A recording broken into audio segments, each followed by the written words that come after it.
The Packers are having a great season. And my motivation for film this time was very simple. I just wanted to know, what does the film say about the Green Bay Packers? Now, if you're going to talk about the Green Bay Packers season, you cannot skip over Week 1. Week 1, the Packers beat the Bears 10-3, and Aaron Rodgers and the offense looked disorganized. They had some timing issues, they had protection issues, and they missed assignments up front, which made it hard for them to run the ball. Their lone touchdown drive was sparked by a big play. They had a big, giant pass, and Aaron Rodgers hit 4 throws in a row. This touchdown against the Bears is a prime example of his awareness. One of the things and one of the factors that makes him such a good quarterback is his awareness of every situation and everything happening around him. The Bears defense gets stuck with too many men on the field, and this means the Packers can do whatever they want, free of consequence. It's a free play, because the pre-snap penalty means if they don't like the outcome of the play, they can accept the penalty and replay the down. Now, Rodgers knows all of this and uses his freedom to throw up a jump ball for a touchdown. That's not the only time he does this, and in fact, Aaron Rodgers and the Packers do it often. A similar situation took place during the Denver Broncos game. The defense jumps off sides, Rodgers uses the free play, and launches the ball deep into the end zone for a touchdown. Basically, if your team screws up pre-snap, Rodgers will launch the ball towards the end zone and probably make your team pay. Now, Aaron Rodgers also shows tremendous awareness behind the line of scrimmage. His mobility and his ability to extend plays is next level. I know I did a video about Gardner Minshew the other day. Watching Aaron Rodgers was a big contrast to Gardner Minshew. The one guy in my Gardner Minshew video I didn't mention was Aaron Rodgers. I talked about how Patrick Mahomes, Russell Wilson, Lamar Jackson, and I even gave Gardner Minshew credit for running around behind the line of scrimmage and extending plays. Aaron Rodgers is the master of this. One of the things that Gardner Minshew, the Jaguars quarterback, struggled with is his awareness behind the line of scrimmage. He'd either get sacked and he wouldn't see it coming, or he would get hit behind the line of scrimmage, not expect the hit, and fumble the ball. That is not how Aaron Rodgers plays. He does such a good job understanding where everything is around him, and he's elite at knowing when it's time to stop scrambling and get rid of the ball. Now, it is important to say, one time Aaron Rodgers was hit from his blind side while he was throwing, and he fumbled. And I say this because even Aaron Rodgers isn't perfect. Aaron Rodgers is arguably the most talented quarterback at all time. Doesn't mean he can feel and see everything around him. I think some people want quarterbacks and other superstars to be perfect all of the time. It's just not realistic. The reason why I'm talking about this is it's a subtle reminder that even the best of the best make mistakes. Even Aaron Rodgers misses throws sometimes. I hope you remember that next time you're yelling at your TV because your favorite quarterback does something you don't like. Now, the difference for Aaron Rodgers, however, is that those mistakes are few and far between. That's what makes him such a great quarterback, is the mistakes are rare. Now, he's great at extending plays. He's one of the best in the NFL, if not the best in the NFL at running around behind the line of scrimmage. But his arm talent is also ridiculous. He makes every single throw look so effortless. In my opinion, Aaron Rodgers and Russell Wilson are the two best throwers of the deep ball in the entire NFL. He's so accurate. Aaron Rodgers is so precise throwing the football. And what's even more jaw-dropping is how easy he makes it look while throwing on the run. Now, I've gushed about Aaron Rodgers a ton, but I haven't even mentioned how good he is at reading defenses. Aaron Rodgers has mastered NFL defenses. A play that stands out to me is from his game against the Cowboys. The Cowboys defense tries to disguise their coverage. They're playing man coverage, but pre-snap, they line up as if they're in zone coverage. They're trying to confuse Aaron Rodgers. Everybody has their eyes inside, looking at the quarterback, and they're far away from the man they're guarding.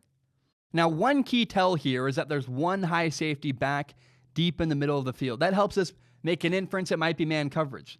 But we know it's man because the corner runs all the way across the field to guard the shallow route over the middle. Now, Aaron Rodgers sees the Cowboys trying to disguise their coverage, and he doesn't even blink. He says, okay, if you're going to play 10 yards off of Geronimo Allison in man coverage, then I'll just take 22 yards all day, every day.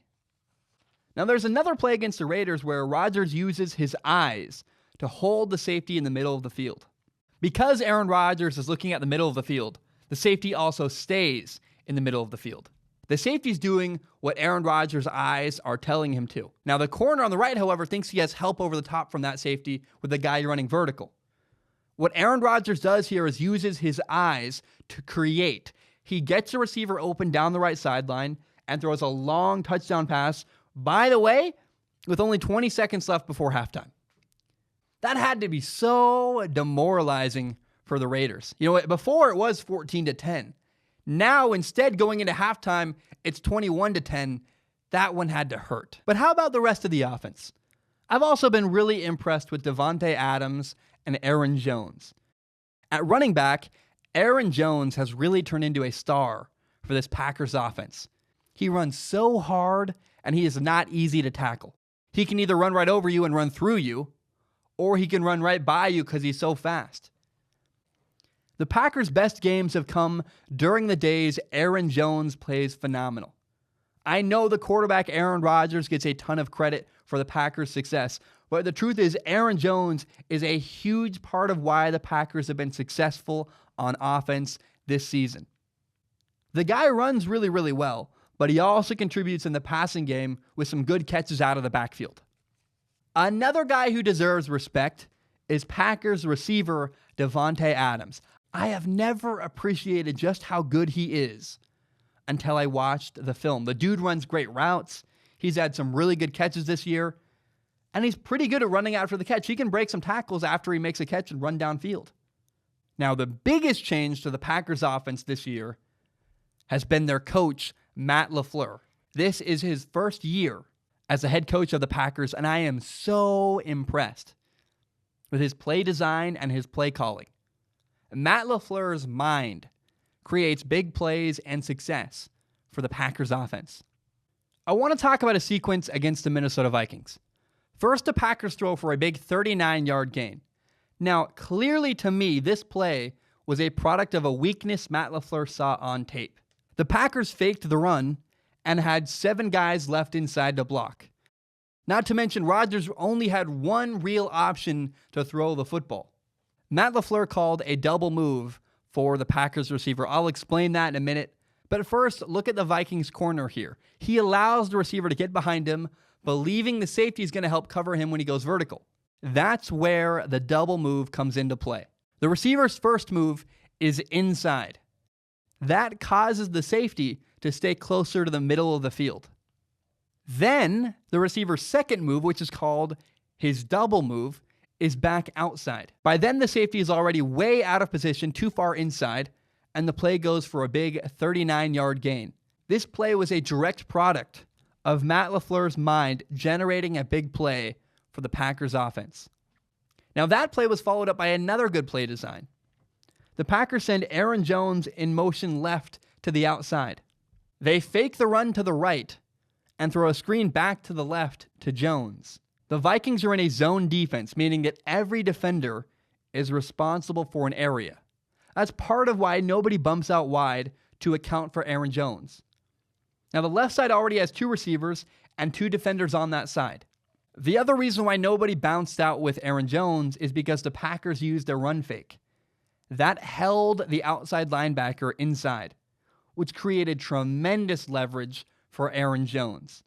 Now he has 2 receivers to use as blockers to block the 2 defenders and a one-on-one matchup with a linebacker who is way too far inside.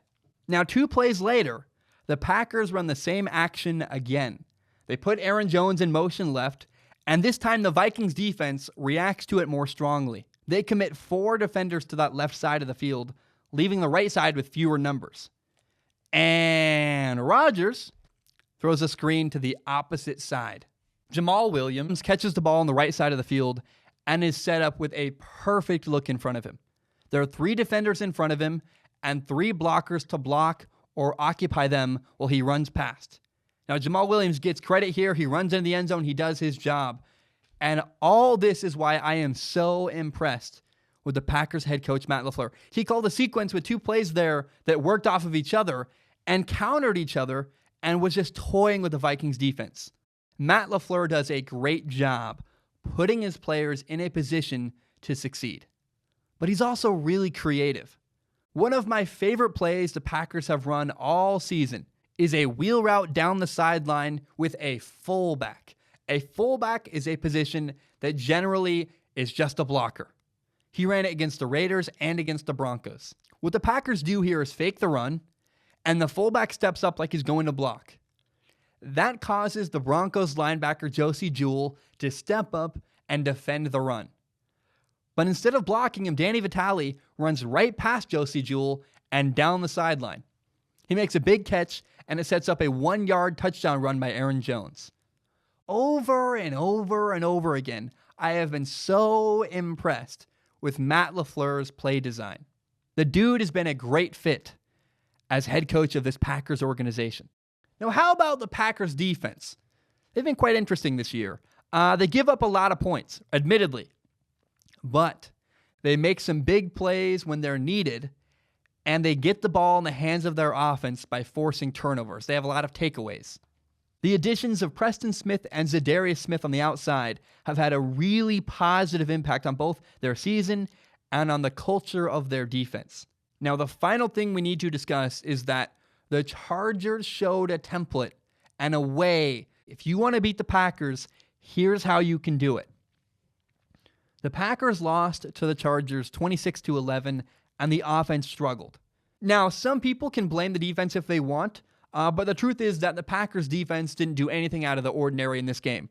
Regularly, the Packers defense gives up a lot of points. They gave up 34 points to the Eagles, 24 points to the Cowboys, 23 points to the Lions, 24 to the Raiders, and another 24 to the Chiefs. Even in victory, the Packers defense has a habit of giving up a lot of points.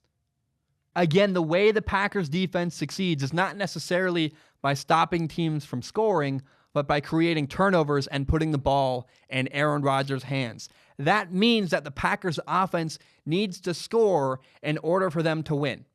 So the reason the Packers lost to the Chargers was because of the way the Chargers defense slowed down Aaron Rodgers, Aaron Jones, and the Packers offense. Here's how you beat the Packers. Number 1, you need to stop the run and slow down their running back, Aaron Jones. Number 2, you got to play really good coverage. You have to force Aaron Rodgers to be perfect. If he isn't, if he throws a pass that's off by 6 inches, you got to make him pay and knock that pass down or intercept it. And number 3, most important, if you can stop the run and you can cover well, then you can get the Packers into 3rd and long situations. And that is where, and this is super important, you need to have a good enough pass rush to create pressure on Aaron Rodgers. The Chargers have Melvin Ingram and Joey Bosa. And the Chargers created pressure by winning one-on-one matchups with their defensive line. You know, a team like the 49ers has the defensive personnel to beat the Packers. I would not be shocked if the Packers season came to an end in the playoffs against the 49ers. So that is what the film says about the Green Bay Packers. They're a great football team. I had a ton of fun watching them, but there is a way to beat them. My name is Zach Schaumler. This is my podcast, Strong Opinion Sports. It's my favorite thing in the entire world. And I want to be very clear, open, and transparent. My YouTube channel is monetized. What that means is that some of my videos make money through ad revenue. Now, it's fewer than you think. A lot of my videos get claimed. But in the past, I've received donations from Patreon and PayPal. PayPal.me/Zach Schaumler. Patreon.com/Zach Schaumler. And so because I'm making ad revenue, it feels weird to just get donations. I wanted to give something back. I want to give people a reward for supporting me on Patreon. So now you can submit questions. If you give me $1 a month, you can submit questions to a pool of questions on Patreon. I look at all the questions on Patreon. I use my eyeballs. I make a joke about it.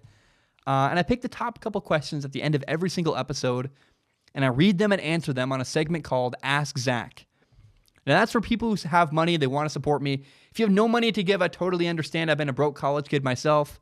But if you believe in me and if you believe in my dream and you still want to help me, please help me grow by telling your friends about the show. Share it on Facebook, Twitter, Instagram, maybe a screenshot it, you put it on your Instagram story. Help me grow by telling your friends about the show. My name is Zach Schomler. Thank you so very much, and have a great day.